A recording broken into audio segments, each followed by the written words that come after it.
Chegamos à oitava lição deste trimestre. Estamos aprendendo muito da Palavra de Deus, principalmente ensinamentos, lições extraídas da segunda carta do apóstolo Pedro.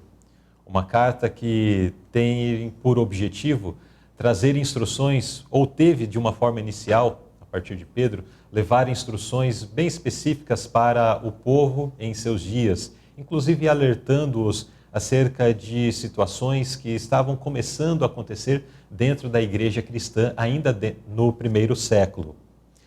E esses ensinamentos, essas exortações do apóstolo também servem para nós praticamente 2000 anos depois. Os ensinamentos ainda são atuais, ainda é um convite para que nós possamos estar atentos, alertas, para não nos envolvermos com as práticas desse mundo, mas continuarmos trilhando o caminho que nos conduzirá à vida eterna.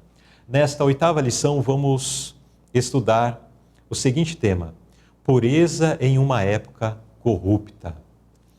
O pensamento da palavra de Deus, o verso áureo, nós lemos na carta de Paulo a Tito, capítulo 1 e verso 15. Todas as coisas são puras para os puros, mas nada é puro para os contaminados e infiéis. Antes, o seu entendimento e consciência estão contaminados.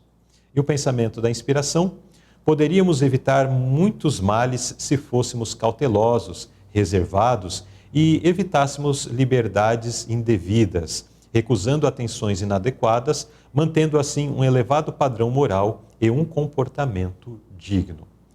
Ao longo da lição nós estaremos refletindo, considerando esses pontos que já foram tocados a partir desses dois pensamentos. O nosso convidado que estará discorrendo sobre o estudo desta lição, ao longo dos tópicos, é o nosso irmão missionário Tiago Franco, que é tesoureiro da Assembra. Vamos ao primeiro tópico: vigiando nossa atitude. Irmão Tiago, como Deus puniu a irmã de Moisés por inveja e como isso também é uma advertência para hoje? Olá pessoal, Luzirei. Ela foi punida de uma forma muito severa, né? Veio uma lepra sobre ela e aqui traz um ensinamento muito forte. Muitas vezes nós somos tentados a achar que somos sempre superiores aos líderes, né? As pessoas que estão trabalhando de fato para Deus. E isso traz o desagrado de Deus, assim como veio o desagrado de Deus sobre ali a irmã de Moisés, também pode ver o desagrado de Deus também a todas as pessoas que trabalham contra a obra de Deus, no sentido de sempre criticar, sempre se opor, não porque eles estão corretos, mas por causa da inveja. E a inveja realmente é um fruto maligno, né? É uma semente que Satanás coloca no coração e ela enraiza e floresce muito rapidamente. E não é à toa, por inveja também Lúcifer foi expulso do céu e fez o que fez. E aqui a inveja ela foi punida de uma forma muito severa e Miriam então teve uma lepra, ficou leprosa como uma neve. E isso é uma coisa terrível, né? Aqui mesmo na nota vem falando sobre o furor impetuoso, cruel. Quem pode resistir à ira, né? E nós também temos o costume de sempre nos colocarmos como juízes de nossos irmãos. Queremos sempre acusar, queremos sentenciar, e isso também traz desagrado de Deus. Deus não nos criou para sermos juízes. Juiz há somente um, é Deus. Ele é o juiz. E nós não podemos agir como juízes. E nós não podemos, então, ficar acusando de forma leviana aqueles que trabalham, aqueles que foram chamados como embaixadores de Deus para trabalhar na sua obra. E isso traz realmente o desagrado de Deus. Exato. É interessante nessa nota, ele menciona essas características, né? A questão da inveja, até dentro do contexto da história de Miriam, aí temos esse contexto da inveja. E eu achei interessante uma frase que diz assim: a inveja é uma das características mais satânicas do coração humano e é uma das mais nocivas em seu efeito. Depois fez menção do julgamento, né, irmão Tiago estava mencionando. Nós somos muito prontos a julgar as situações, as coisas que acontecem ao nosso redor e julgando também apresentar o nosso parecer. Não, olha, se fosse eu faria assim, ou aquela pessoa fez tal coisa, merece aquilo. Somos muito prontos nisso. E um outro aspecto ainda mencionado aqui é a questão da acusação. A Bíblia nos ensina especialmente a estarmos atentos para não acusarmos de modo leviano aqueles a quem Deus chamou para agir. É outro pensamento também que o irmão Tiago trouxe, e que principalmente acontece em relação à liderança da igreja. E nós podemos ampliar até mesmo para o contexto do convívio comum de todas as pessoas, né? Porque às vezes nós podemos, diante dos nossos patrões, diante daqueles que estão ocupando algum cargo de autoridade na sociedade ou no meio em que eu me relaciono, também ter apresentar essas mesmas características da inveja, do julgamento, da acusação. Isso nada tem a ver com Deus, né? Isso são características malignas, são características daqueles que estão sob o domínio de Satanás. Portanto, se nós queremos ser vitoriosos, se nós queremos algo melhor para a nossa vida, nós precisamos fugir dessas situações. Interessante aqui, Luzilei, é que o tópico fala que precisamos vigiar a nossa atitude. É natural do ser humano. Nós olhamos e já julgamos. É natural. Não deveria ser natural, mas acontece com muita frequência.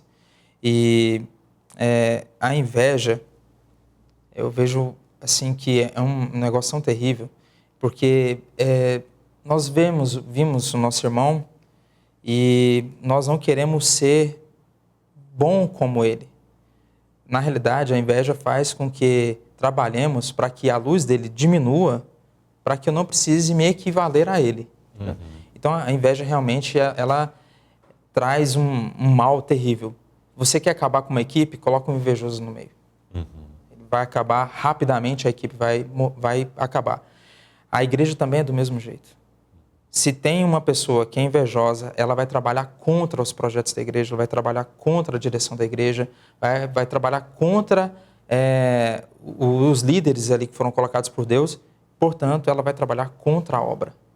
E Satanás, ele se gloria muito nisso, né? Eu penso assim, ele coloca esse tipo de situação e depois ele fica rindo pelos bastidores, dizendo, olha, como me deu certo.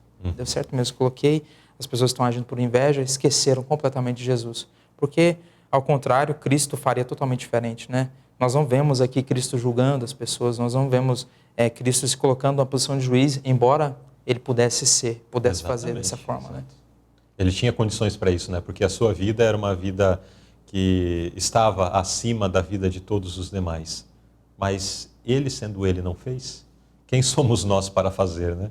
Exatamente. Muito bem. Então nós precisamos vigiar. E inclusive no Vigiando Nossa Atitude, que é o título do tópico, nós temos aí o como nós vencermos isso. Porque, como foi mencionado, é natural. Surge uma situação, a mente já processa. Eu faria assim. Porque é assim, é porque é aquilo. Já processa um julgamento, já processa uma acusação. A inveja já se manifesta. E para que isso não aconteça, nós precisamos ter muita vigilância sobre nós mesmos. Porque as circunstâncias estão ao nosso redor.